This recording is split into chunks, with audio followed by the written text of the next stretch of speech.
નમસ્કાર, હું છું પ્રિયા અને તમે જોઈ રહ્યા છો જનતા કી જાણકારી ન્યૂઝ। નજર કરીએ આજના સમાચાર ઉપર। ડીસા દીપક હોટલ નજીક કારને નડ્યો અકસ્માત। ડીસા દીપક હોટલથી રાજમંદિર રોડ વચ્ચે રામા હબ કોમ્પ્લેક્સ આગળ કાર અને ક્રેન વચ્ચે સર્જાયો અકસ્માત। અકસ્માતના પગલે લોકોના ટોળેટોળા થયા એકઠા।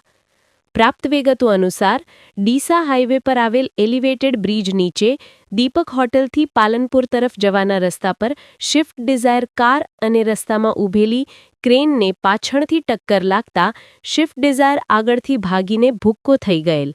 સદનસીબે જાનહાનિ ટળી। સ્વિફ્ટ ડિઝાયર ડ્રાઈવરના જણાવ્યા મુજબ બાઇક ચાલકને બચાવવા જતા કાર ક્રેન સાથે ટકરાઈ હતી।